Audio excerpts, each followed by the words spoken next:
Before I introduce them, I want to tell you a little bit about our speakers.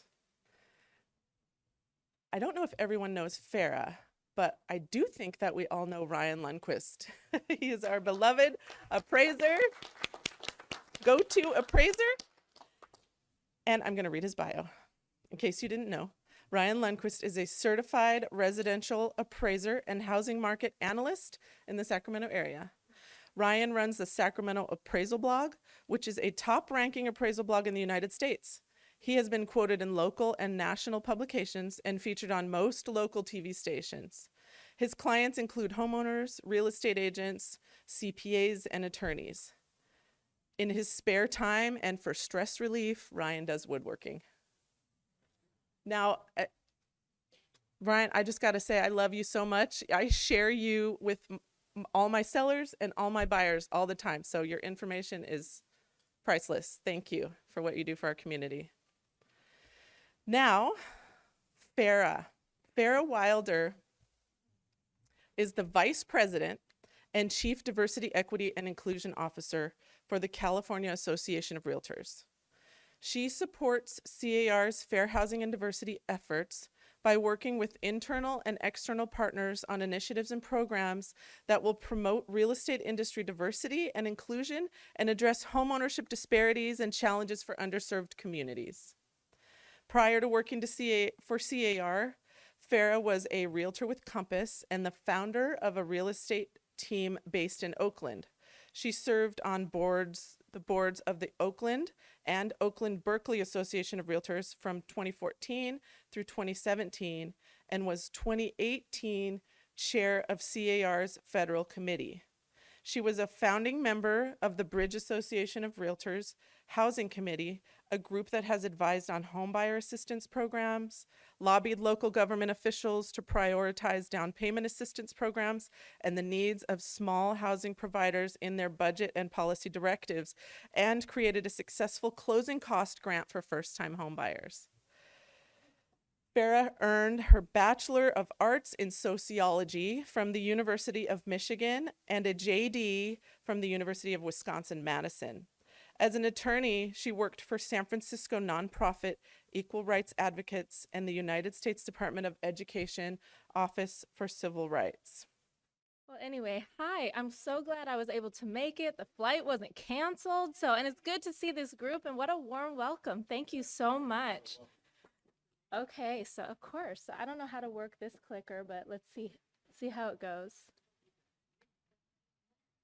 Okay, and it like vibrates too. All right. So what we're going to go over, and I'm going to try to be quick because I can't wait to speak with Ryan. So that's really who you came to see. So we are going to have a great conversation, but I'm going to cover some basics, and it's really going to set up our talk later. We're going to talk about the importance of diversity, and I'm probably preaching to the choir right now. So, we'll cover those things really quickly. And then, oh my gosh, I need my cell phone because we're going to do some exercises first. I think it's in the pocket of my backpack. So business tips and then resources. So I think most of us care, hi Erin, most of us care about diversity. We want to do the right thing, but it's kind of a science, and there's really some concrete tools and tips that I really want to share with you and I will be really, really honest with you. I was a realtor for 13 years. I did not always do specific diversity work. I cared about it, just like all of us here. And so this 2.5 years that I've been in this role has really been an education for me. I mean, I feel like it's like grad school over again, and just learning something new. So I'm going to share some of the things that I've learned with you, some of the things that I care about, and we can have a conversation because I'm learning, we're all learning. And if you have questions, we should talk about those things because I may be thinking, these are the things I would want to know, but this is a different market. Each of you have very specific businesses, and I want to make sure that you're getting something out of this conversation. So let's see. So first, I want you to pull out your phones, and we're going to do a little exercise, and we're going to be able to see the results in real time. So I want to just take the temperature of the room and figure out, where are we all with diversity? What do we think we know about diversity? And it's okay to say, I'm brand new, I'm a beginner. If you're new to this topic, I am so excited that you're here because we always talk about getting folks who have never come to a diversity talk before.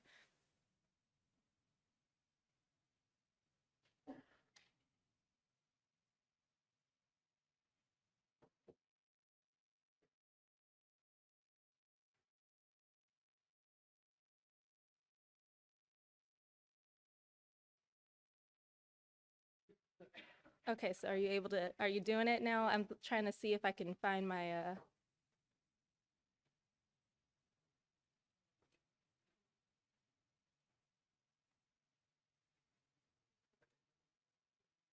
okay, so I can't see them coming in, so. Okay, so we only have a few newbies to the topic. So far, most people say they are either very or moderately familiar with diversity. So that's cool. We'll learn from each other. And then one more thing. So what do you need from the group to fully show up for the discussion today, and what does support look like? And this is a very new slide. I've never done this before, and I'm going to tell you why. It's really important for us to feel like we can participate here. That this is, people, you've heard safe spaces. I don't think it's possible to create a completely safe space. But what we can do is talk about what are the things that we need with this discussion that would make us feel more comfortable participating. So if you could just humor me and do this exercise, we'll get to, me talking and us participating. Honesty. Tell me everything. Okay.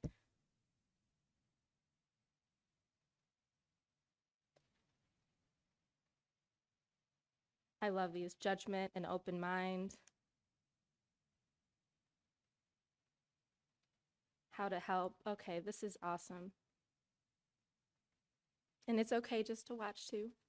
So I'm seeing judgment, and that's awesome because I just listened to a talk by Brene Brown, and she said that these discussions, creating a brave space, not a safe space, it's really important to have empathy. And in order to have empathy, it's important not to feel judged or not to judge. And that's tough.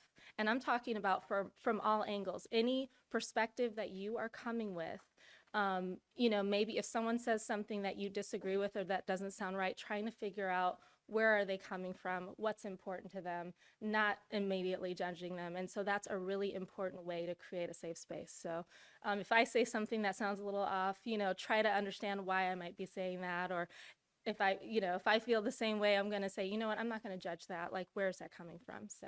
So thank you for that. And we can keep watching all these ground rules that we're creating for each other: communication, open-minded, understanding different perspectives. This is all awesome. Okay, so we're going to work on that together. Okay, so first I just want to say, what is diversity? So a lot of folks throw around the term diversity, and one of the really important things to know, and this is the second bullet, is that it's not just about race.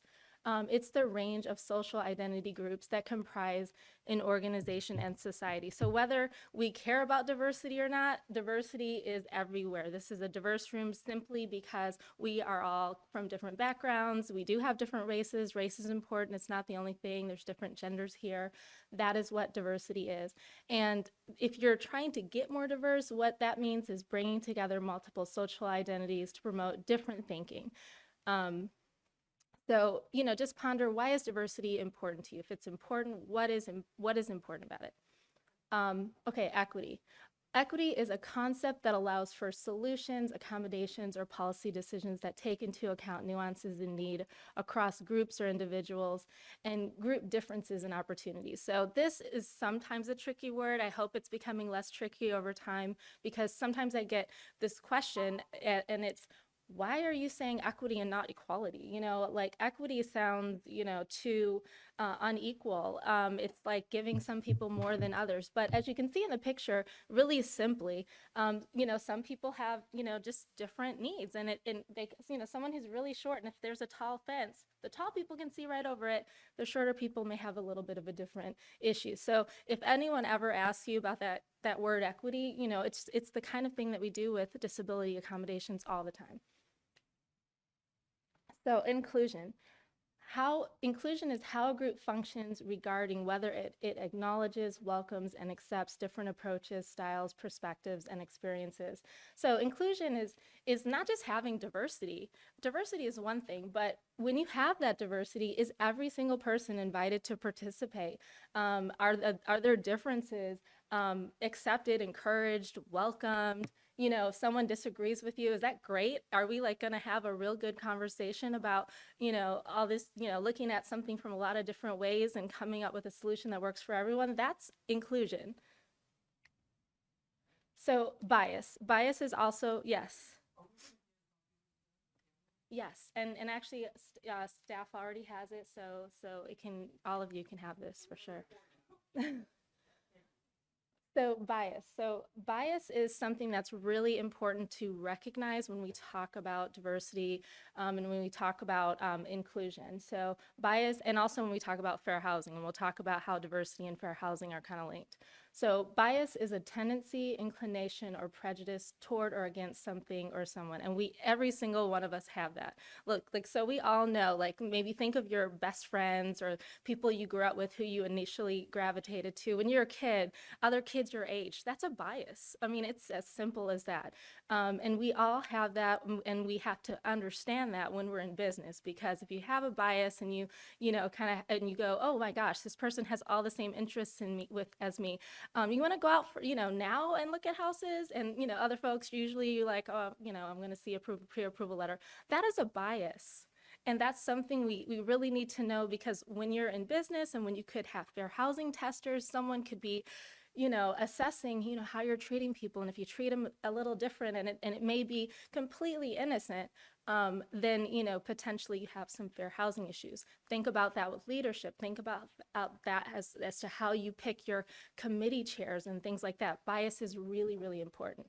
So unconscious bias. And so essentially that's like what I was saying, people are naturally biased. You know, there's certain things people cannot gravitate towards, maybe they don't, and we don't always recognize that. And so, like I mentioned, bias is linked to fair housing. Okay, so bias in competitive markets. So when we're moving faster, when things are a little bit more tense, you know, of course, it's harder to step back, take the time and the distance to recognize the bias. So bias looks like seeking more, wanting to know more about a buyer before deciding. You have 10 offers, you have 20 offers. The seller goes, you know, maybe I want to know a little bit more about each of these folks. Where does bias creep in with that? Stereotypes based on race, ability to buy, preferences for against certain groups. You know, maybe there are groups that are less likely to have large down payments, or, you know, there's some groups that might be more likely to use first-time buyers, or first-time buyer programs. Do we have biases against certain programs? Are there anyone want to yell out some programs that VA? Yes, that's the one I was thinking too. So think about those biases that could come up when we're, you know, working with our clients or working with our sellers to help yourself, the sellers, the buyers, kind of disrupt this natural inclination that we all have. Okay, so I'm gonna try to go really quickly, but think about, you know, steering buyers. I have a bias because I love a certain neighborhood. I want everyone to live there. I recommend this neighborhood, and other neighborhoods, I'm like, oh, not so much. You know, so could that lead to steering? You know, I know someone has school-age kids, and I think this school over here is fabulous. I think it is. That's my bias. You know, could that lead to kind of taking people to different places? You know, that could cause issues. Sellers preferring certain demographics, inferences based on down payment or loan type, inferring race from buyer names. So all of these things potentially, you know, could lead to bias or different treatment. And even if you have it, it's okay, don't feel bad, we all do. If you do tests, you'll find you all have biases, but, you know, just kind of be able to step back and accept that you know, we all have biases, and let's, you know, kind of make sure we have systems not to treat people differently. So, and we'll talk about that. Okay. So really quickly, there was a researcher who did a study in Texas, and what she found was that bias played a role in where realtors were determining where they wanted to market. You know, where, you know, where they were getting their clients from. Does bias influence what neighborhoods are shown to certain clients, just like we talked about? Do you think some agents have assumptions about whether someone can afford to buy based on race or age? Someone really young comes to you, like I'm sure we've all done this. I used to sell houses for 13 years. If they came alone and they said they wanted to live in the most expensive neighborhood, you might go, can they really afford to buy? Okay, so that's a bias. Like, so you don't want to be treating people differently because, of their demographics. Okay, if there are assumptions that certain loan types aren't as good for sellers, for example, we just talked about VA, FHA, does that have more of an impact on people who have less generational wealth? Does discrimination in the past impact who has been able to own a house and have equity and then purchase? And so some groups are more likely, not always, to use down payment assistance programs or FHA and VA. So, and how does bias play into that? So this is just raising awareness and something you can also share with your sellers. Okay. So now, why is diversity important? So it's a business imperative. We just talked about having well-rounded conversations. When you bring different perspectives into a conversation, even if those conversations are hard, you come out with a more well thought out solution. 67% of job seekers consider diversity when evaluating companies and job offers. So, younger generations are really caring about that. I cared about that when I looked for my company. I looked at the pictures of all the agents and I was like, is there diversity here? Like, I care about that. I look at that with catalogs. I don't know about people here, but if I see, models and clothes and catalogs and none of them have, and it's all white, I'm like, where have they been? Like everybody else has got diverse people. So, and I go, what, is there something, are they really interested in me as a customer? Diverse teams make better decisions 87% of the time. And so I didn't put all the data here. This is like research and all of that, but just there's a citation here where you can find out more. Inclusive companies outperform others 8-1. Diversity in real estate. So think about, all the diversity in your market. So different languages, different groups, different needs. Diverse groups have different needs. So if you're a broker or if you have a team, think of if you have agents on your team who have different language capabilities. How many more clients can your team help if you have that diversity on there? Cultural differences, caregivers, people with disability. So if you have someone who either has a disability, has folks with disability in their family, or is just aware, they may be more sensitive as to what, folks who might be experiencing disabilities, might need in their home search. Seniors. Bias is a liability. So we talked about some of the issues with, not realizing you're treating people differently. We have less bias against people who share our backgrounds. So think about if you have an office that has a lot of different, diverse folks. So I can be biased against people who I'm also in the same group with, but less likely because I have more proximity to them. Now, even if you're not in a group, if you have more proximity, more experience with different people who may differ from you, then your biases are reduced because you may have had some stereotypes, but the more you get to know all of these different folks, you might find that those stereotypes were really incorrect. And diversity is here. So homeowners and realtors really should reflect the diversity of the community. So we talk about all these things as a business imperative because not everyone, is into the touchy-feely nature of all this stuff. But the reality is, at least for me and a lot of people, is that it's just simply the right thing to do, is to include everyone and to really try and do the right thing. Okay, so diversity and fair housing. So again, diversity helps disrupt stereotypes that can lead to different treatment. Diversity may offer insight into fair housing challenges. Diversity training offers anti-bias tools. And then fair housing and DEI require awareness of bias. Okay, so I'm going to go into history because I don't feel like we can talk about diversity and fair housing and why we have disparities without talking about history. But before I go on, are there any questions? I feel like I came in hot. I gave a lot of information. And I just want to make sure that, we're all together so far and I'm not losing anyone. All right.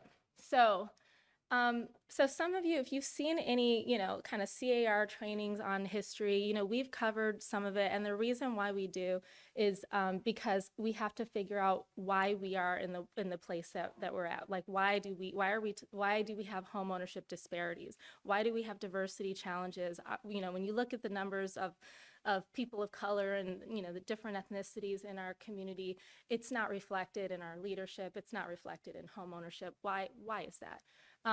And we have to go all the way back to the early 1900s. So realtor associations started in the early 1900s, and they were established to lobby, and they were really involved in development. And one of the primary things that they wanted to do was to promote professionalism. However, they were exclusively white and exclusively male, like 100%. And they were exclusive. And in the 20s, women could come in, even though they were still calling themselves the realty men. If you look at a lot of old articles, it's very interesting. I'm like, this was a very different time. And also until the 60s, people of color were completely excluded from realtor associations. And valuation models factored in race.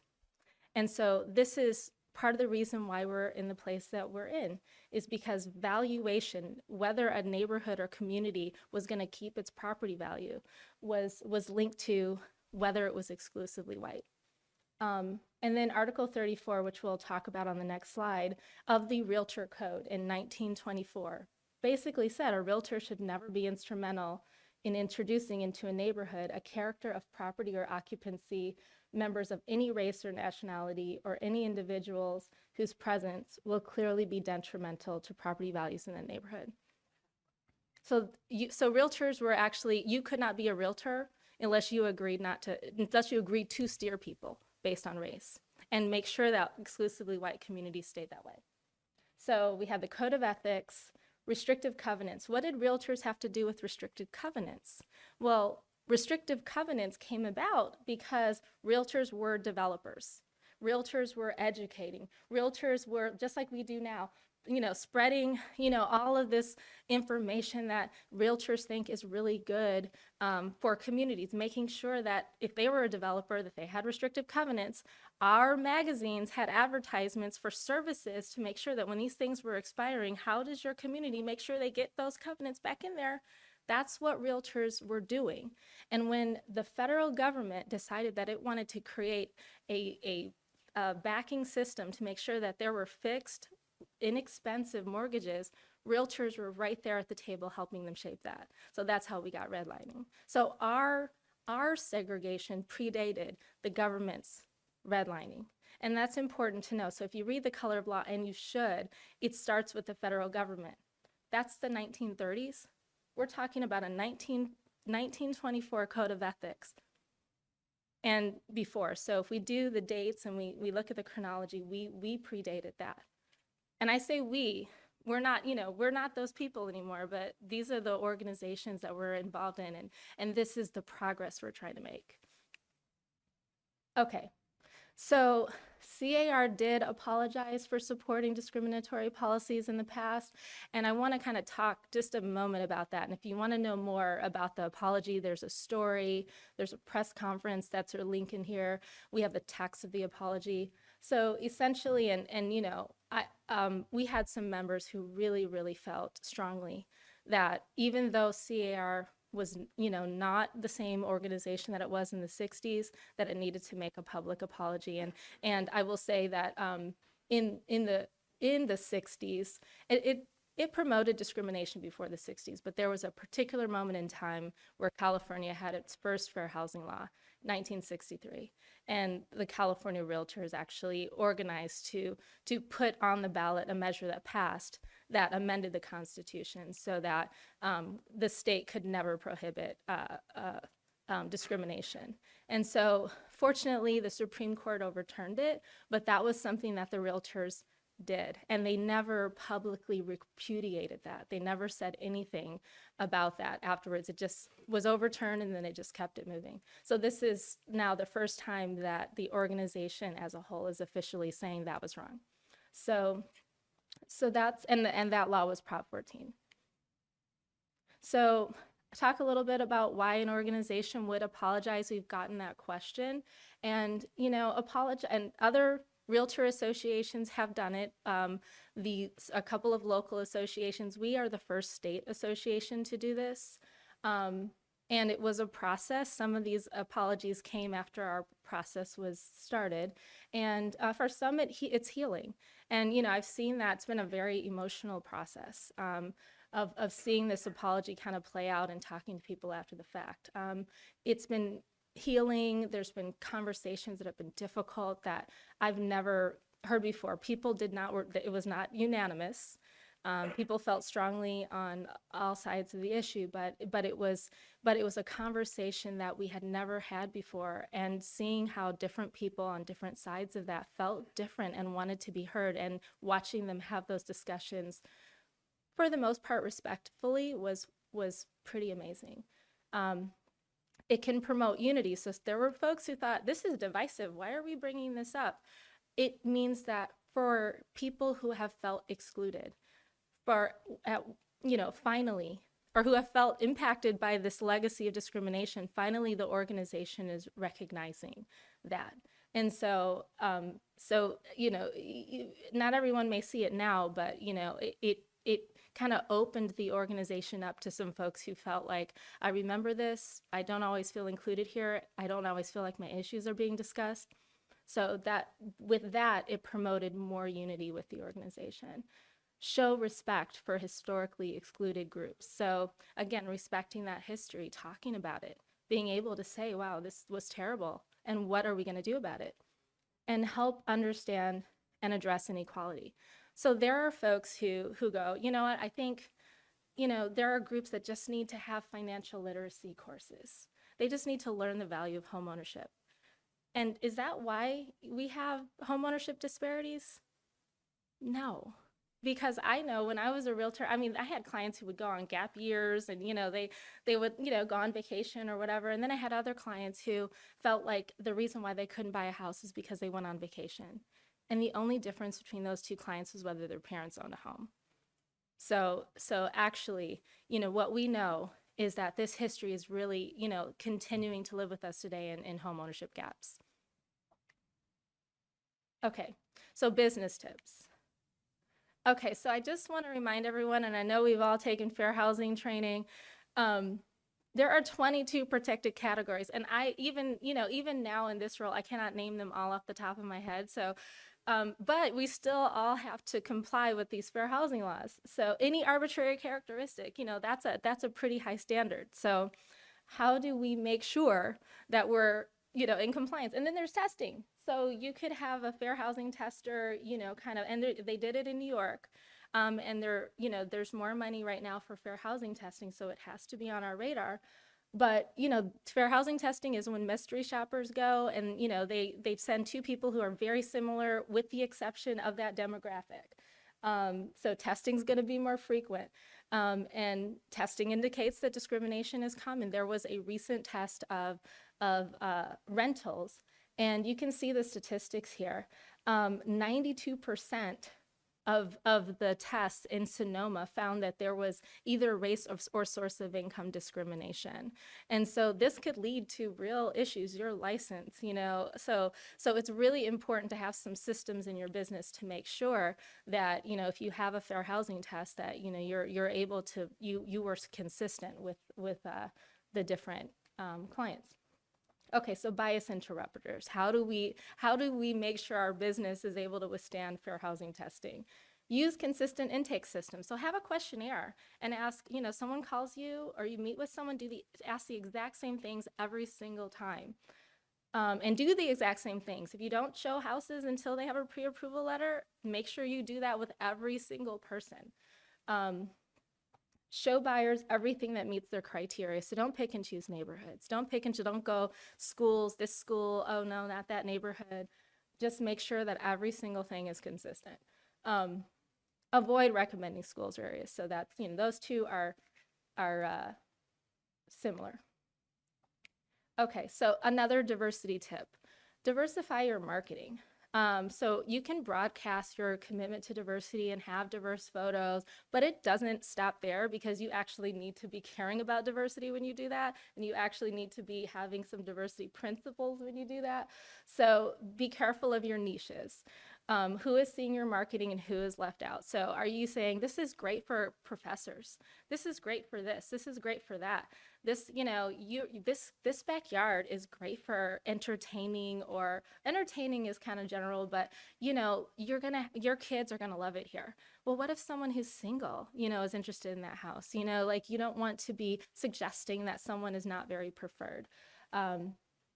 Would anyone feel unwelcome? Caution redlining and targeted marketing. So there was a lawsuit against Facebook. So Facebook allowed you to select based on demographics, race.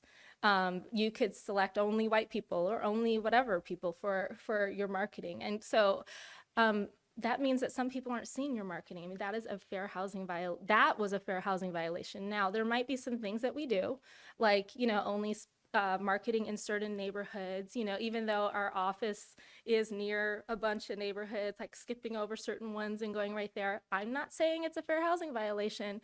I'm just saying be careful and think about being really inclusive. Do you have a listing where, there are communities that, maybe, speaking a different language or whatever, they are nearby? Make sure that you think about the newspapers or news outlets that those communities are looking at, so that you have a broad array of folks who are looking at your listing. So that's inclusive. It's not necessarily a requirement, but there are times when some of this exclusive marketing has been a problem, and they're looking at it more and more lately. Okay, so really quickly, there's a lot on this slide, but how do we support folks who have less generational wealth? And let's be clear, this is not low income folks, less generational wealth, which is a legacy of past discrimination. Know about first time buyer programs. Even if you are exclusively working with investors, you do high end, have HUD counselors or lenders who know down payment assistance programs that you're able, or maybe another agent works with a lot of first-time buyers, so you can keep people in the loop, because you never want to tell anyone that they can't buy. Because just imagine if there was a program you weren't aware of, someone could have bought, and then prices continue to go up. That person may never be able to buy. Okay, so teams, we talked a little bit about that. How would your business benefit from these actions? Being inclusive, being an ally. Some of these are jargony, so I'll explain. Allyship is being supportive of a group you may not be in, understanding, and also taking action, to help support groups that you're not in. So being an ally can help you, think about bringing in diversity onto your team, making sure you're supporting diversity on your team. If a discrimination happens against someone, or a microaggression, speaking up on their behalf. Using your privilege, and that's a loaded word, but using privilege to kind of help open doors for other people. Mentorship. So how can you, kind of find someone who, and they may have connections, they may have information. I think when I was new at my company, I had people asking me how to get on Facebook. I didn't know everything they knew. I mean, they were top producing and everything, but I showed them how to create a business page on Facebook. So mentoring someone from a group, maybe a different group than the one that you're in, can be extremely beneficial for your own business, but can also help address some of these homeownership gaps and challenges, and reach different communities. Okay.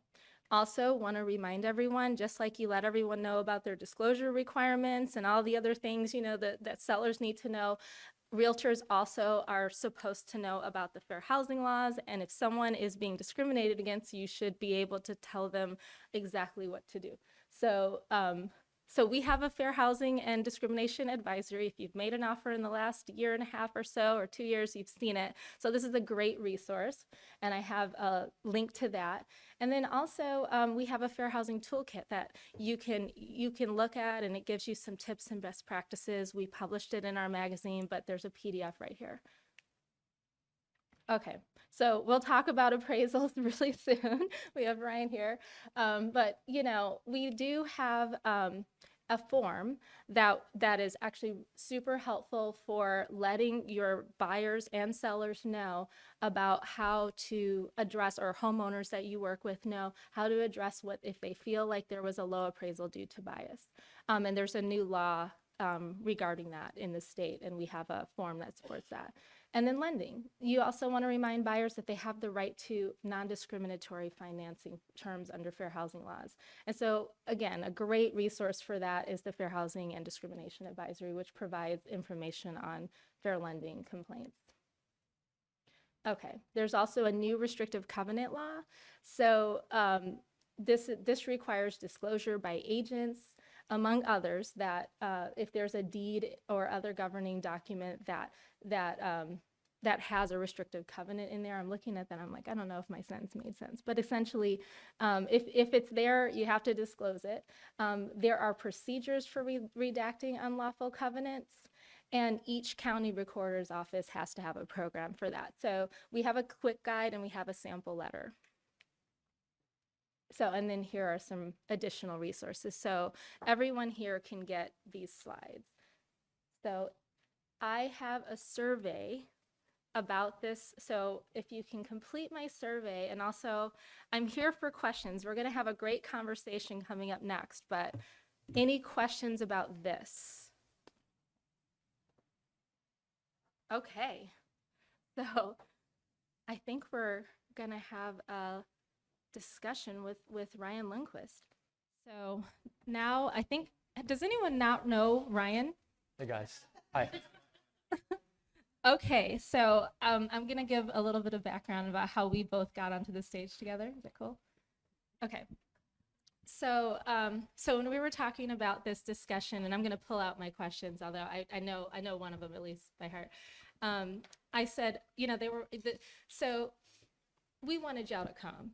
And so what I hear all the time from folks is, you know, we have the same people always come to diversity talks, and we want some people who maybe don't normally come. And I said, who brings out the biggest crowd? And they said, Ryan Lundquist is the appraiser. You know, our community loves Ryan. And so I said, can I be his opening act? So and here we are. So Here we are. Thank you so much for agreeing to chat with me. Yeah, no problem. I'd say it's a joy to be here today. Normally I'm talking about the market with the PowerPoint, and today I'm just hoping not to get canceled, you know? No, no, you'll see, I'm definitely going to give some opinions. You might not agree with everything I say, but I'm okay with that because I'm in process, and I'd like to have objective conversation. I think it's so one way, and the truth is often in the middle. Well, I'm honored that you agreed to share your time with me, and so Ryan and I had an awesome conversation leading up to this discussion. And I think what our goal is to have a discussion about things that, you know, not everybody always wants to dive right into, and, you know, show that this is something we should be doing more of, and, you know, and also invite everyone to kind of have the discussion with us. So with that, I'm going to ask Ryan the first question.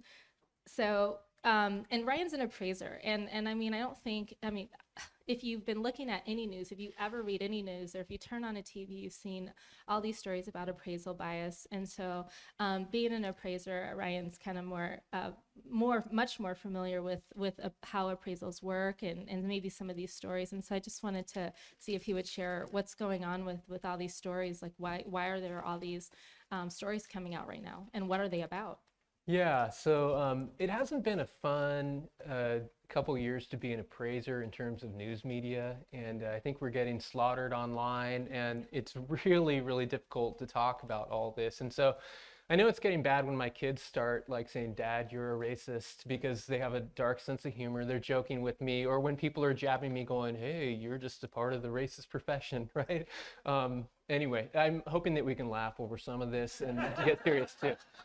But the reality is that, you know, there's been all these stories with, you know, one appraisal happens, it's a black family, and then it's, you know, say $400,000, and then the house is whitewashed where all the, you know, black photographs are removed, you know, the white friend stands in, and then the appraisal's at $700,000. And so it looks really, really bad. People are super pissed online. They're hurt. And, you know, I think I look at this as an appraiser, and there's obviously something that's wrong with this picture.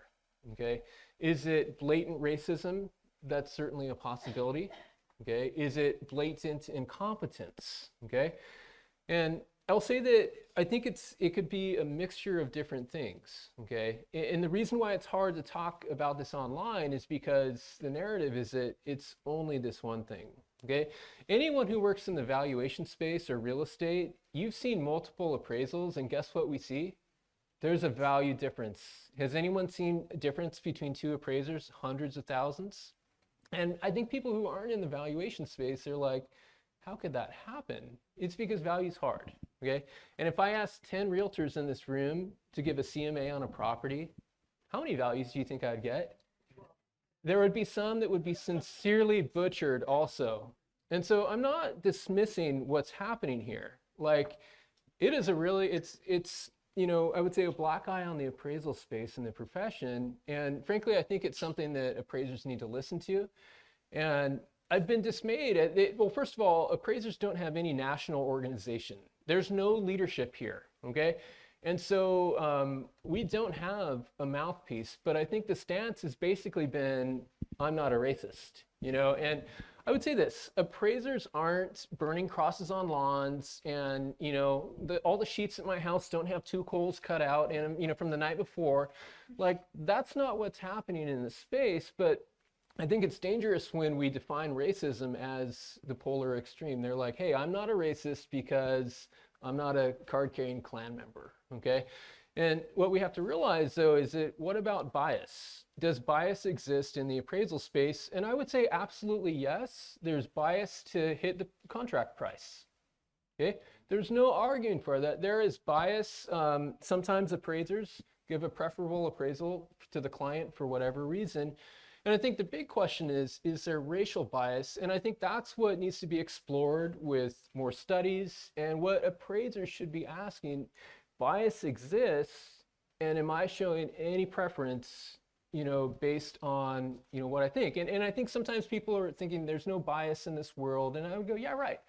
If I showed up today in a red hat that said "Make America Great," I guarantee you there would be a lot of people who would bias. Or if I walk into a different room and I had a shirt that said "Defund the Police" or "Black Lives Matter," there would be bias. If I stood up in a room and said, I'm a fan of Colin Kaepernick, some people would assassinate my character because of a football star. And so I think there's this process where appraisers need to recognize that, okay, bias is real, and is it showing up in my work? But I will say this, there's some research coming out, and some of the analysis studies white census tracts versus black census tracts. And I think in some of the analysis, especially a study that came out recently, it shows this, you know, $250,000 difference, and the narrative becomes appraisers are undervaluing black owners by $250,000. But I think what we have to concede sometimes is that we're seeing the history of redlining in real estate. There's a reason why values are different, and in that part, I think it's unfair to pin it completely on appraisers. And the irony to me as an appraiser is that appraisers are getting destroyed online while the architects of redlining, lenders and banks, are getting no microscope on them at all. And so it's kind of like what we do with the opioid crisis. Like, all the big companies walk away while we're punishing the low-level people. And I'm not saying that appraisers should escape scrutiny. I actually welcome that, and I'm glad over that. But I think that there's a lot of nuance here as we talk about valuation, and it's not just like the polar extreme. I feel like hopefully we can sort of bring it in the middle and have conversation. So I think that's a really nuanced and great answer, especially the part about the fact that, you know, with some of the valuation differences, we're talking about something that's baked into communities, but we all have a role in disrupting our bias too. So absolutely. Yeah. Well, I know since there's been a lot of talk, I mean, we know that there's also been a PAVE report. So the federal government, you know, kind of did some studying and came out with a report that suggested, you know, that they have perceived bias in some appraisals, and there's some things going on in the industry. Can you talk about kind of what's happening now, in the industry? What changes are either being proposed or are happening right now in the appraisal industry? Sure, sure. And it's a weird thing as an appraiser because I think decisions are made for appraisers. Like there was even a big discussion this week with GSEs and CoreLogic, the future of appraising, and there's like 0 appraisers at the table. And so I think that, my appraiser colleague knows that that's true. But I think that when it comes to this issue with one of the things that I think is good is that appraisers are going to have bias training now. And next month I'm taking a class and I'm looking forward to it. My role is to be neutral, okay? When appraisers give up their superpower, like if I ripped open my shirt, you would see a dad bod, but what I should have, if I was Superman, what I should have, my superpower should be neutrality. And so I have to be deliberate about cultivating that in my life. And so I have a problem when an appraiser says, get this woke crap out of here. I don't understand that because I think any tool I can have in my life that's going to cultivate neutrality is something that I want. And so I think that's good, but otherwise it's sort of, we're going to have to see where it goes with appraisers. And I think the narrative is strong, like to say, let's not use the humans. And I mean, we'll see where it goes. But definitely, I'll say this. The appraisal space is profoundly white, okay? It's like a Tahoe blizzard has come to town, okay? And we absolutely need more diversity. I think the system's very broken to get new appraisers into this because you have to find a mentor. You go through an arduous process with a lot of education to become an appraiser, and then you have to find someone that's willing to mentor you to train the future competition.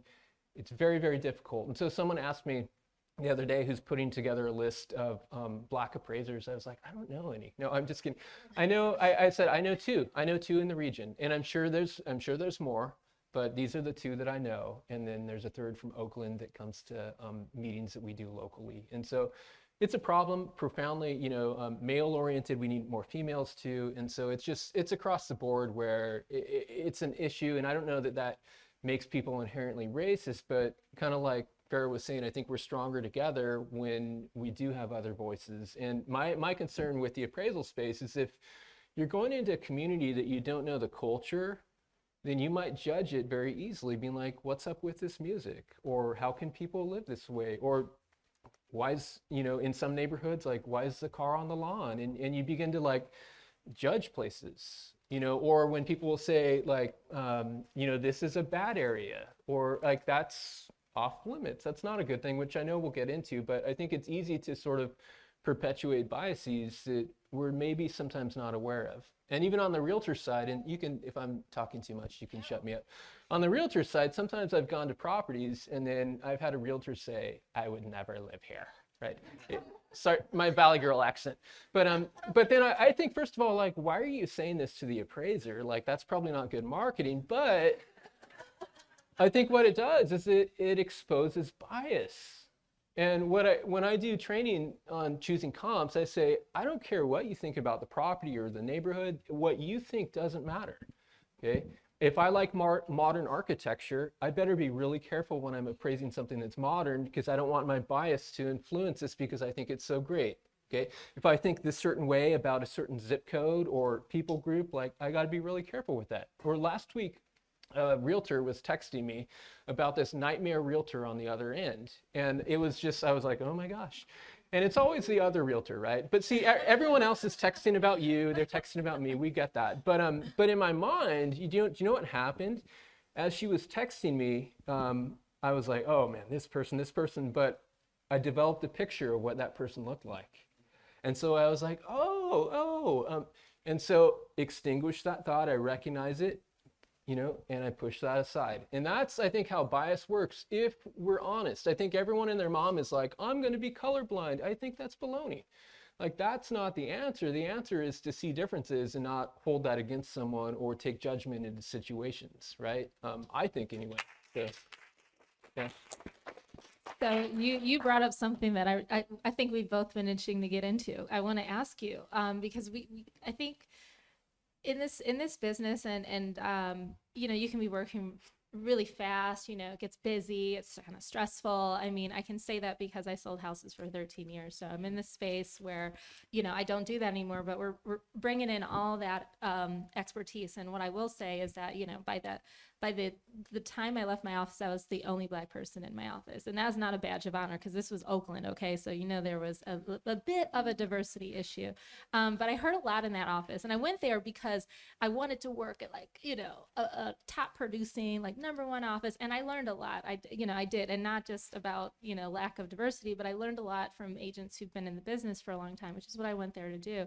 But I heard a lot of language that was being used about certain neighborhoods, including the one that I lived in. So we talked a little bit ahead of time about language. Can you talk about some of the language that you see that you think might be problematic? And then maybe we can, ask the audience, about some of the things that they hear people say about neighborhoods and people and communities. No, for sure. And so Fannie Mae has a naughty list of words to not use. And this isn't anything new, but ironically, I talked to NPR, national NPR last year. They didn't use anything that I said. I don't think it fit their narrative at the time. That's not a diss against NPR, but Fannie Mae had put out this list, like, here's what appraisers can't say. Poor neighborhood, rich neighborhood, crime-ridden area, it's a good area, it's a bad area, and pride of ownership, lack of pride of ownership, because it really shows bias. And so their angle was that Fannie Mae's clamping down on appraisers, and I had said, bro, I have a blog post from 2011 where I mentioned this. Like, this isn't new, but it feels very relevant today. And so issues like that, though, I think when we talk about that in the appraisal space and even in the realtor space, I think sometimes people are like, don't get all woke on me. I will say whatever I want. But when you think about it, if an area is a bad area, isn't that showing bias? And if we're saying that an area is a poor area, that it's crime ridden, that the schools are bad, could that show up in how we're valuing properties also on the agent side or the appraiser side? And I think that when we're looking and explaining it, this is an area that's family friendly. But then I go, do you ever put in a listing an area that's not family friendly, right? And the reality is, my beef is that families live in every single neighborhood. Okay, I gotta tell you, I used to live in Rancho Cordova for 10 years, and I gave my life to the community. I loved it. I learned how to, community organizing, start a neighborhood association. Really, really low value place. And it was interesting, even at C.A.R, when I'd come and say, oh, so where do you live? And I would say, oh, well, which neighborhood? And I would say, then people go, oh, and it would be like showing that bias. If I told you today, it doesn't matter where I live today, but if I said I lived in the Fab 40s, you'd be like, whoa, you're a baller. But what would happen if I said I live in North Highlands? There's a different thing. And so it's easy to we label these areas in very subtle ways, bad neighborhood, good neighborhood. And people will say, when I wrote a blog post last year called Just Say No to Subjective Language in Real Estate. And, I get some blowback from that. And people are upset because they're like, don't tell me what to say. And I'm like, look, Constitution, you can't say fire in a movie theater. This is stuff we don't have a license to say whatever we want. And so for me, has nothing to do with being woke. It has everything to be about bestowing respect on people. Okay, and theologically, I'll say this. Jesus was homeless. Okay, he didn't have a house. Okay, he wouldn't have hired you. Okay, he didn't need an appraisal. But I would just say that in every way, the way I look at it theologically and respectfully, morally, that there's people who are in every neighborhood, and I despise it when people speak down to the neighborhoods with the lowest prices. I think it's profoundly disrespectful, and it's a really, really bad move for business. So that's my sermon. Thanks for coming. But I do think we really have to be careful of those words in appraisals. If I'm mentioning poor neighborhood, crime-ridden area, then what that does, the reader would say, if he's got this bias, what other biases are here? And so for me as an appraiser, it protects me when I refrain from using subjective language that does nothing for the reader. The reader doesn't understand the market at all anymore when I say this is a luxurious neighborhood. Well, what does that mean? It's not luxurious for Jeff Bezos. Maybe it's luxurious for me. Maybe it's not for someone else. And so when I strip away the subjective language, I think it empowers people to understand factually what is there. Joe? So what are are some examples of language you use in place of subjective, or some objective terms you throw in Okay. to describe Yeah, just by school ratings. No, I'm just kidding. Fair. So, so what? Yeah. So what I would focus on, let's say if I was describing Oak Park, okay, I'm not looking up demographics, who lives there or anything. I would describe the type of architecture. I would say close in proximity to, you know, to this park, close in proximity to, Broadway, to commercial conveniences, to Midtown. You know, we're halfway between Tahoe and San Francisco. No. And so I think, or if it was on the highest prices in town, I don't need to say like luxury real estate. I might say in this neighborhood, homes sell oftentimes between $2 to $4 million or whatever it is. I'm being objective, I'm being factually based and saying there's a diversity of housing here, or if it's an area where, houses need fixing, then, I'll be objective about that and say there's a mixture of homes here and, there's, this amount that are being purchased by investors, or it's a neighborhood with a lot of first-time buyers. That's an objective fact. Like if I want to, I can say, and 20% of properties over the last 90 days were FHA. So I can easily find that in MLS. If you don't know how to find that, happy to do that. So I have a question for the audience before I tell people. I want to say my pet peeve thing that I heard. Like, so there's appraiser things, but there's also kind of realtor or salesperson things that you'll hear, or things you'll hear in your office. And my pet peeve one is it's kind of a sketchy neighborhood. It's kind of sketchy over there. Does anyone else have any kind of things that you've heard that are like kind of like, or up and coming is another one where people think they're like, that's an okay thing to say. Like, doesn't sound too bad. But what is that? What do you get in your mind when you hear that? Anyone else have any? Veronica.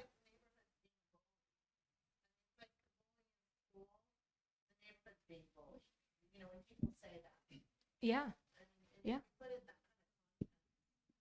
And it's also, so when you say that around a client, what does that do? Does it make them want to look at a house in that neighborhood?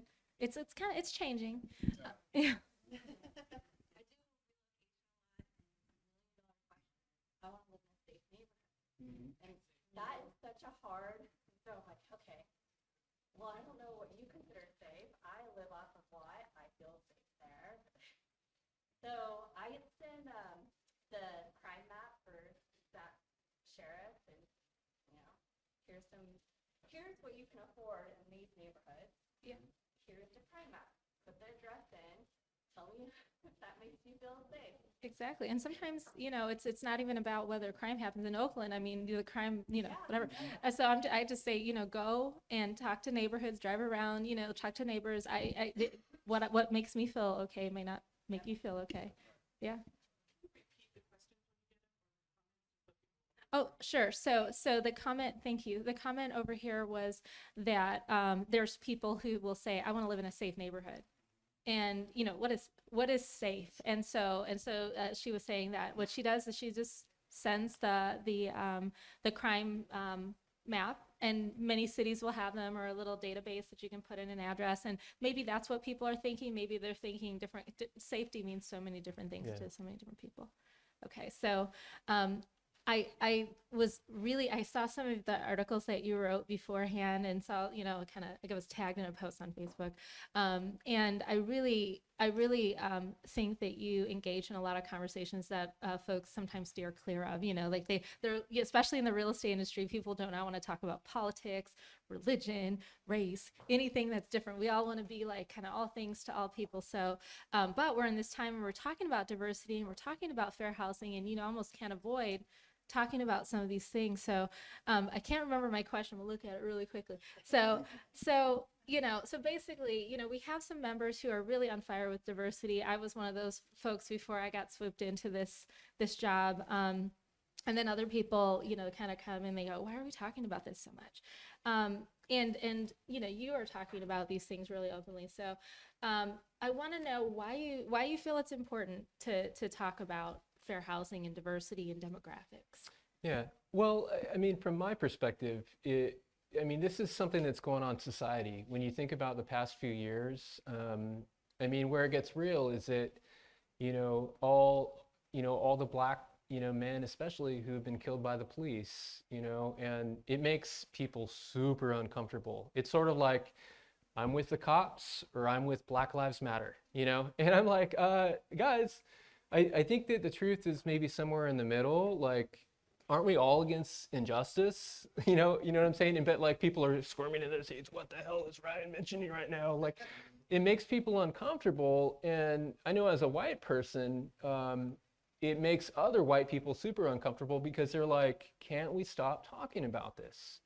This all happened in the past. Like, why are we talking about redlining? And I would just say that it's so important as a whitey myself to have empathy and to understand where other people are coming from. And I don't care if people label me woke, because I mean, here's the reality.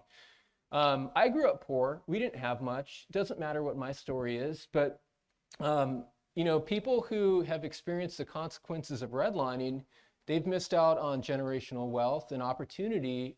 And so it's easy for someone who hasn't been there to look at that and go, can't you just shut up? Like, can't we stop talking about this? But for the person who's experiencing the consequences of that, the conversation's relevant because it's their life today. And so I think that there's a lot of empathy, and we sort of need to decamp from I'm either with this side or with that side, and sort of figure out what does it mean and what does it look like to be maybe on the side of justice and truth and equity and all those good things. So it's important to me, but I want to be authentic also. I don't want to be sort of the woke person who goes a certain way or says certain things because it's popular to say on Twitter.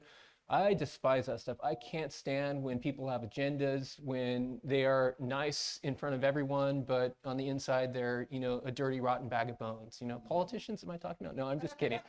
So, no, but it's really all of us. So, I mean, if we're honest, so personally, I want to expose that stuff in my life. And you know what I've learned is that it's impossible to please everyone. I mentioned something about this, like I guarantee if this room was full of appraisers, some appraisers would be really, really upset that I'm insinuating that, I think we actually need to listen to some of these conversations about bias. Let's call BS where there's BS, but we actually need to listen, okay? And I've had other people who said, someone who last year said, you're not an ally for us. And I'm like, damn, like what do I need to do? And I've learned that like, I can't try to be someone's ally, but I can try to speak up for truth, okay? And I'm gonna, and guys, guess what? If you're expecting me as that like glowing appraisal market guy example to be perfect, like I gotta let you in on something my wife already knows. Like, I'm not going to be perfect. I'm going to fail in front of you. You might not even like what I say today. That's okay. It's okay, but having the conversation.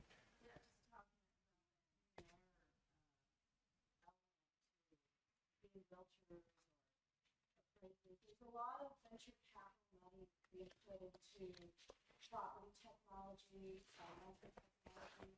I'm just wondering if you know of any, like, there's any movement in that ecosystem where money's being put into appraisal technology to take out that human error, that unconscious bias piece. I think that would be really helpful.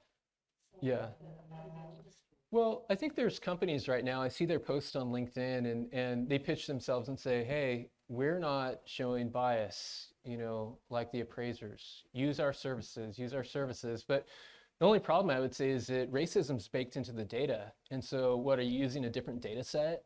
And so at some point to me, it's a little bit gross to sort of ride the coattails of the narrative of racism, and try to profit off of it. But I agree with you. I mean, there's room for improvement. If someone comes up with a different valuation model, fantastic. I would be the first to say, great, let's adopt something else that helps us be less biased. But I don't know if there's going to be any perfect system that eliminates bias, because bias is a part of the human condition. And I don't think that we are going to eliminate that at all if we're being honest. And so, but I'm sure that there's a lot of things that people are trying to develop. There's conversations happening about appraisers, how to eliminate. One of the things happening right now in the space is we want to have another person go out and inspect the property, and then they'll send all the details to the appraiser, and then the appraiser will do the valuation part. I don't know if that's going to eliminate things, because can't that person be biased, and can't they take photos of certain things and describe things? And so, but I think that there's attempts in that regard. And I think maybe Joe was going to say something. Yeah, so I was gonna add to Ryan's point, For those of you who don't know me, I'm also an appraiser. But there's a big push for automatic valuation models, AVMs. Just get a bunch of data together, run some statistics over it, and there's your value. However, as Ryan said, there's bias in the data. But there's also bias in the programmers who construct these things. And that's something that is not upfront with these companies. But these systems all have bias too. Yeah. I mean, look at Facebook. They have a system, they've shown that they have bias in the system. So there's alternate solutions, but the alternate solutions bring up other issues and problems. Right, no, I understand there's a lot of talk about using artificial intelligence in these data sets to kind of, take away those biases. And yeah, the programmer, the coder that's developing that system is gonna integrate their own biases. So, yeah, I don't think there is a simple solution, but I think we're headed in the right direction where I'm seeing companies trying to use technology to improve these situations. Yeah. No, yeah, I'm all like for improvement. Let's figure out how to improve. That's no problem. Let's just not be disingenuous that technology is the savior when I think that sounds like a tech company trying to make money, right? And one thing one thing to also kind of be aware of, and you can kind of take a deeper dive, I'm definitely not an expert on, is called algorithmic bias. And I think that's what we're kind of talking about a little bit, is that, sometimes, we have to be really, really careful because the system, that is unequal, and that is, only a product of the people who enter things into it, and also the data that it's based on, which was, of course, systemically racist, unfortunately, can recreate that and actually exacerbate it sometimes, where, a human who might be aware can sometimes, kind of disrupt that. And before we get to this question over here, I just want to say that, some of what we're doing right now is growing, like we all kind of can think of, and this, I hope allows for all of us to get involved in these discussions and in thinking of them and in making all of ourselves better. Like none of us, not anyone in this room, has something that they haven't done in the past that they go, what, I don't do that anymore because I know better now.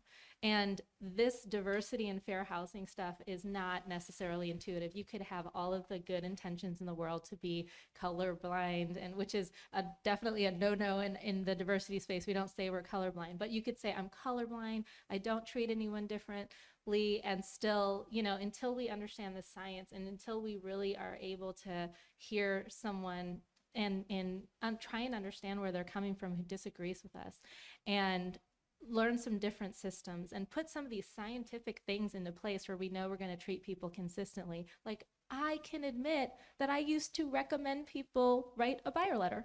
Okay, is that something we're supposed to do now? No, and why not? I wrote a buyer letter at my house. Right, exactly.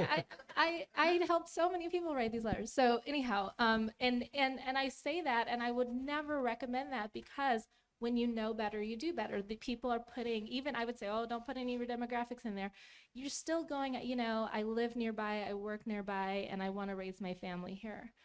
Okay, so, and then the person who didn't do that, or the single person who walked in, is now, kind of seen as, maybe I raised my family here, I'm selling this home, and I'm going to prefer this person who's similar to me, which recreates this horrible system of people picking their neighbors based on, and this was when, neighborhoods were exclusively white, because they were also picking a good neighbor for their existing neighbors because they are also white. So, we now know not to use buyer letters, and we are in this journey of understanding and discussing and pondering ways that we can be better. So, yes.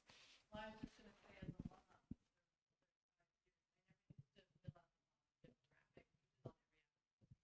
which is on every application. So now you can't move your files even forward without doing that. And it is really hard, or someone fills out their application and in the back it asks all those questions. But I never do. I don't ask the date of birth or anything. I just do the loan once we get into contract. I'm like, all right, these are the things. And I read every question. And I say, you pick your answer. But the ideal thing I like to tell people that I learned recently was you can pick as many races as you would like. So what would you like me to check? And I read them off. Can I tell you my thoughts on that? And I'm going to be, really transparent and say we all might be coming to this from a different place. That data helps us know if, there's been discrimination in the process. If certain groups, which is why they changed it and said we had Yeah. to fill it out. And I totally agree with that 100%. Yeah. But it is that little quandary of, Well, I mean, so, and I think for the humans who are helping people, kind of go through the loan process, it's important to have anti-bias training. It's important to, not, to kind of be aware, that certain people, really have a rougher time with bias in the process and learn how to disrupt that and maybe there's a way to disaggregate that part from, the human who's filling it out because, we're not in a perfect place. You want to get to a solution quickly and we're not going to get everyone not biased overnight, and you want to also have diversity with loan officers, but that data is really critical. It's the reason why we know a lot of things that we can actually, and maybe it's not at the loan officer part, but it might be at the it might be somewhere else in the process where it's at the people end. are, well, I just For mean that sure. where you figure out like, okay, so this person is pre-approved and maybe it's that they have an FHA loan or they're using down payment assistance and they're not getting their offers accepted, or there might be bias from sellers. So the having that demographic data is so helpful for people like me because you can't say we need a program unless you show the data, Right. and if you don't have the data, you're just going based on anecdotal things. So I know what you're talking about, and it's a tough thing, but this is the reason why all of us need, and all of us, it's really, it's easy to point the finger at someone else, like say appraisers, whatever. We all need anti-bias training. So yeah. Well, they go through it in lending for sure. Yeah, no, I know. There's a lot of stuff going on So in lending. can I ask you, and if, I mean, it's neat to have these conversations where like, oh, that was great. The appraisers are racist, or some of them are not. It's like this intellectual exercise, but what about in the real world? I mean, how do we recognize bias and what do we do with it? Like, do you see like practical steps or things that people can do on a practical level, stuff that everyone here could leave with today to say, here's how I can be a better real estate professional and to do a better job, make sure I'm being objective. And so as the expert, I'd love to hear from you. Yeah, I mean, I think it boils down to, first of all, I mean, we're having a conversation that we hope people will continue, the type of conversation that we're doing that people will continue to have. So understanding, first of all, that there are disparities. Understanding that, knowing that it's not any individual human, let that person, it's not that a group. I mean, if we're being anti-racist, which is one of those buzzwords too, if we're saying, we're not going to say any one group is less intelligent or less caring about home ownership or less, whatever it is in another group, then we have to understand that the issue is elsewhere. And so once we know that, we can go, okay, let's get curious about where the issues are. So there are people who will tell us, I think the issue is here. My family does not have as much generational wealth. When I look at homes, when I walk through an open house, this is what happens. I don't get greeted. Other people are being greeted. We can find out about these things. And then as professionals in this industry, who are responsible for, making things better for fair housing requirements individually, but also for sellers and our colleagues, we can educate ourselves about implicit bias. We can engage in training that helps us have conversations across our differences. We can think about, do I get defensive when I hear somebody say certain things? And why is that? Does that make me feel scared? There are things that I get defensive about, and I really maybe feel like I'm right. But I also have to go, okay, but I'm getting defensive, and let me hear what that person is saying, because I'm going to learn something here, and I'm not always right. So, I mean, every single one of us needs to do that as humans in the world. I mean, we have a divisive society. We, turn off the TV and talk to each other. But also there are literally trainings and tools that you can get, and we should get as professionals to make sure we're upping our game. And then beyond that, I think I mentioned being consistent. So since you're going to have bias because you're a human, we all will. we all have affinities to certain things and aversions to other things, making sure that you have systems that don't allow that to creep in. Yeah. So I love mid-century homes too. You can't show everyone mid-century homes and not Victorian homes. So what do? You go, I have a computer and this person's price range is this, and we know that we ask them their radius, or we ask them what neighborhoods they prefer, and then you put it in the computer and you show them every single property that meets that criteria. And you can ask them, are they okay with fixers or not? There are certain things where they can weed them out for you. But you don't do that for them. And so you just put in your systems, and then you kind of, we all need to get kind of humble, and every single one of us, and just, know that we're all on this journey together. And if you say something a little wrong, you use the wrong term or something like that, it's okay. Like, people correct me all the time. You guys is one of those things. Now I can't unsee it. I was saying you guys, I'm from the Midwest. And someone said that is really not a diversity thing. Everyone doesn't identify as a guy. And so, I was like, okay, initially I was like, I've been saying that forever. That's really hard not to say. Like, I don't know if I can even talk without saying you guys. But at this point now, I heard someone yesterday and she said you guys about, I don't know how many, every other word was you guys. And it was like grating on me. I didn't correct her, but just know that we hear things, people say things to us, and we may not understand it doesn't resonate with us, but being okay with like making sure that we're all a part of making everyone feel welcome, and just doing our best and trying to course correct and not feeling bad about it, because we're all on this journey together. Yeah, if I could say, like, one of the things that I'm learning, I mean, I'm profoundly imperfect. It's not even funny. Like, you might think that dude really knows the market. Like, okay, that's not my life. But I know I grew up in the 80s and 90s, were my heyday, and I grew up in a very religious home, and you can imagine how I felt about gay marriage, right? And now I wear an ally shirt, right? And so it's like, I just think that recognizing and learning over time is like, being that ally for people and speaking up. And I guess I look ahead, at least for appraisers, I think there's a lot of uncomfortable conversations. Next month, there's a documentary called Lowballed that's coming out. It's by Dr. Andre Perry and Brookings Institute, and it's gonna exacerbate this whole conversation. And if anything, I think one takeaway, guys, can I just have you sort of on Team Appraiser for a little bit? Like, I'm not playing violin music, like we're the victims. I'm not saying that at all. But I just want to ask that as we talk about bias, that we're careful also about bias against appraisers. Because if everyone is saying you guys are just a bunch of racists, then aren't we doing the same thing that we're trying to not do to other people? Right? And so that's my only request as an appraiser. I know everyone's going to cancel me later for saying that. But I feel like that's what rightness looks like, to be objective and to talk about issues and to be sure that we're employing the same thing to every people. So we have a question back here, but before we go into that, one thing I want to say about that canceling is that so a concept that I became aware of really early on when I started doing this work was something called calling in versus calling out.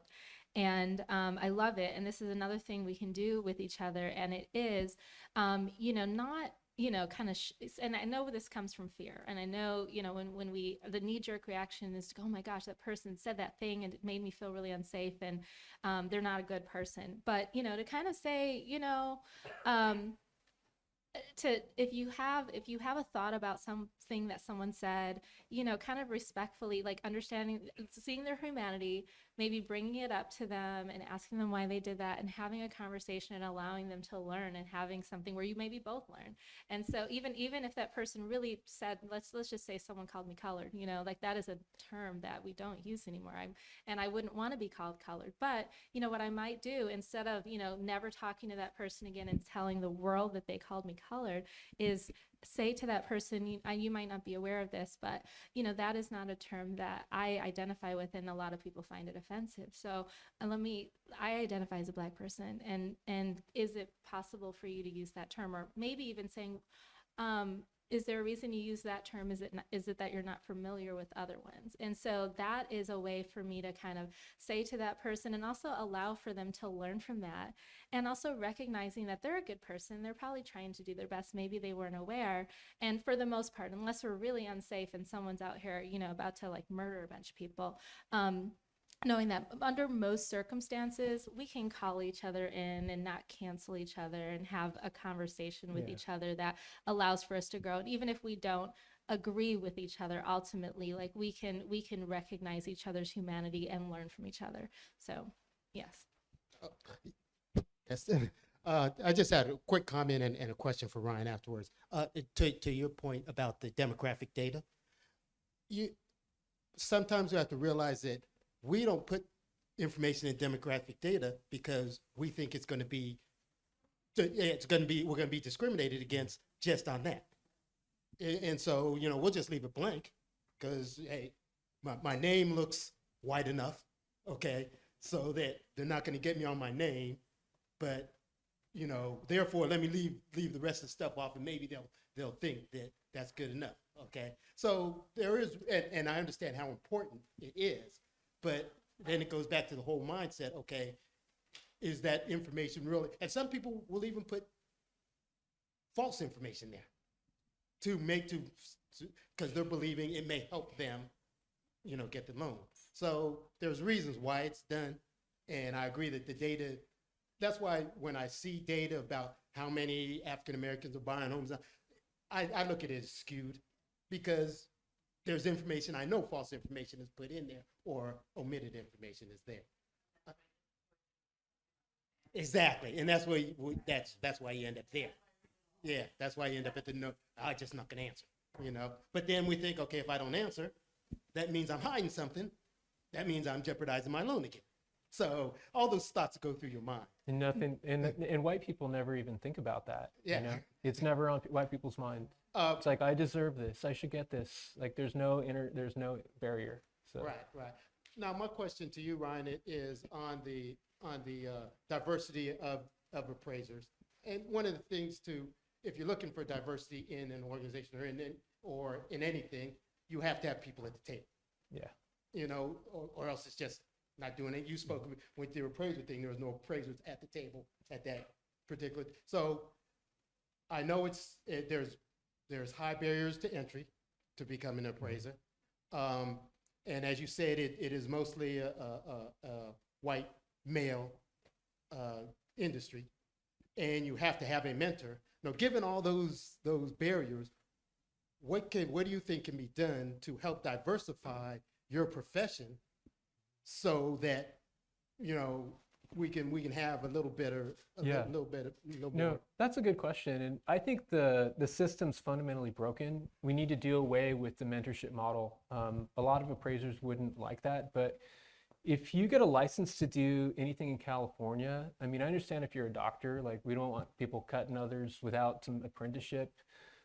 There's got to be a way to train people to where they're empowered to do their job when they're licensed by the state. And I think that's probably the big barrier. And because the reality is, if white people are hanging out with white people and you're looking for a mentor, like, and they're not connected to any people from different groups, like it reinforces everything, you know? And so I think that's probably a big thing. I don't know what the model should look like, but there's some stuff in progress to try to do online training and such. A lot of appraisers resist that, but I find most appraisers don't want to train anyone. And so if the appraisal space, if it's to survive as an industry, it's got to have something different. So, but I think that's really the only way. I support, you know, banks and groups and nonprofits. I would hope that some people get together to say, we want diversity and we're looking for people to train, and that'd be great. And I'm ready to speak in a heartbeat and support what that's doing and, you know, share what I know. But I think it's got to be both things though, the system and then maybe deliberate effort. There's desire. I get a call almost once a week from someone who wants to become an appraiser, and I give a spiel and say it's really difficult, and you know, you better like to knock on doors because you're going to have to knock on a lot of doors until you find someone. So.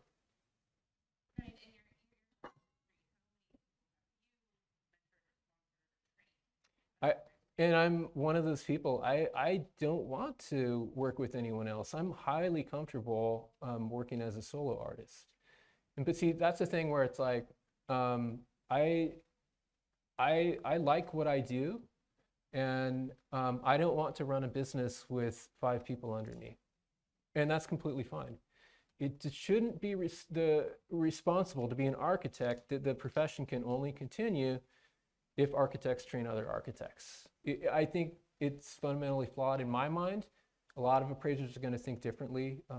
I don't want to embark on that though. So right or wrong. But I mean, I think that's goes back to education. More educational programs out there available for people of diversity to apply for. We have it in EMTs. We even have it in the notary world.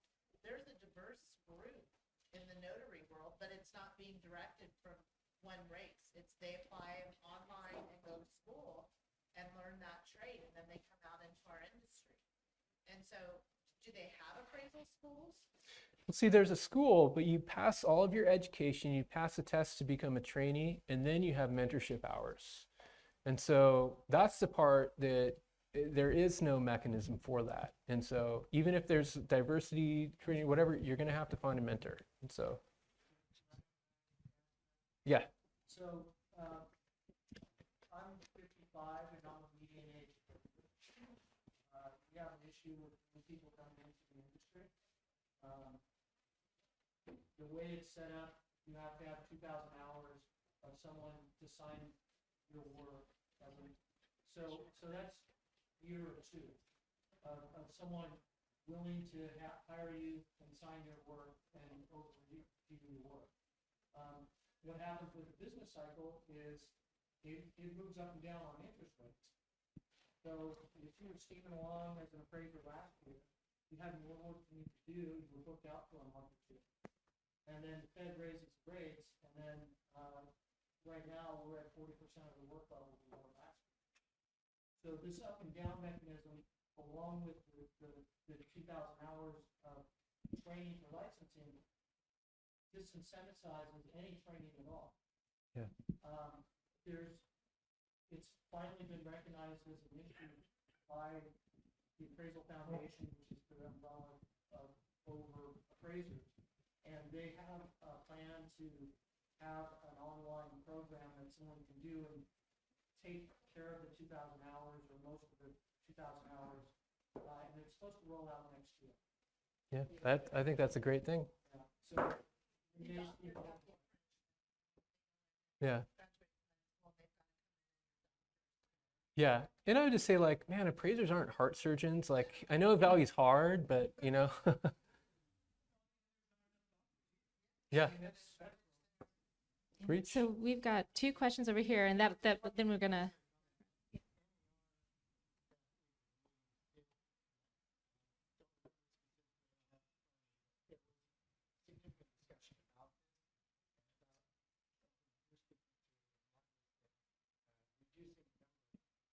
Since appraisers don't have a national association, they don't have a voice, that they were encouraging the reduction of the amount of hours needed to be supporting a group of appraisers that would say that I think it was 500 hours is what they were trying to reduce it to, and with some other education added in as well, so that people were not, they were offsetting the hours with additional education.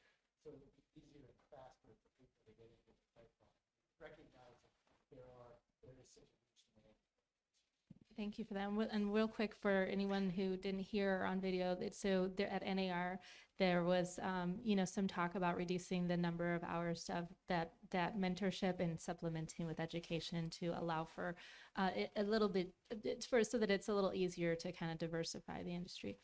Yeah, the same issue was brought up back in 2016. Matter of fact, when I sat with the advisor from the Michigan Department of Real Estate, I invited Brian to have that presentation. So that was back in 2015.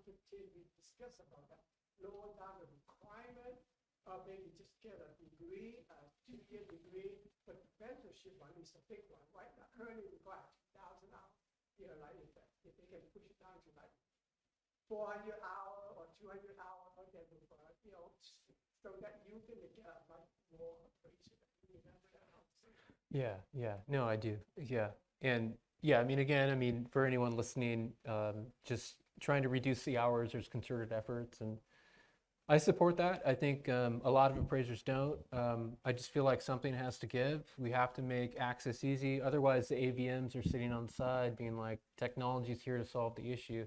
And then the problem becomes, I think, for everyone in real estate, like, it's AVMs aren't going to serve you all the time. And what happens if people are buying houses at inflated levels and the AVM just says, hey, it's totally cool? Or all those appraisal waivers when the market was so hot in 2021. And then now people are like, oh, did I overpay? And that's very unfortunate. And so the appraisal system, it makes sense theoretically. We'll see where it goes though. It'll be interesting to watch.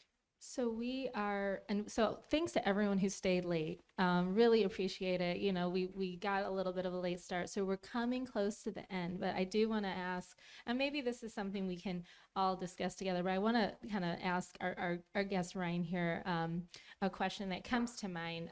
We have been actually having a conversation that I love having these conversations. Ryan writes about these things, and I hope you enjoy the conversation. But Yeah. so many in our real estate, our realtor community, our real estate industry are avoiding these conversations. So this does not, these discussions, when they're advertised, they do not get as much attendance as like the RPA conversation. I'm like, this is way more interesting than learning about the new provision in the contract, I think.